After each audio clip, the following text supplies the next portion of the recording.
તમે ભણવાનું ગમો છો?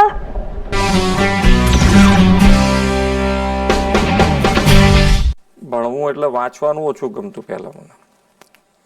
ગણિત મારો ફેવરિટ સબ્જેક્ટ એટલે, પણ અત્યારે તો હું એવું 100% કહી શકું કે ભણવું જરૂરી છે. એટલે ભણવાનું આમ મને તો ઘણી વખત એવો વિચાર આવે છે કે આ ભણવાનું શોધ્યું કોણે,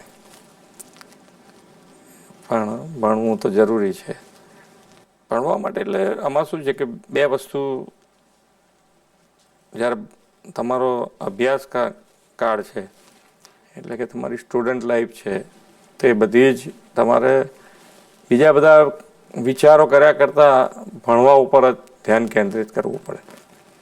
કે જ્યારે વાંચવા બેઠા હોય, રમતા હોય ત્યારે રમો ભલે, પણ જ્યારે વાંચતા હોય ત્યારે બીજે બધે ધ્યાન ના જાય. એવા પ્રયત્નથી ભણીએ તો કદાચ સારું રિઝલ્ટ આવી શકે.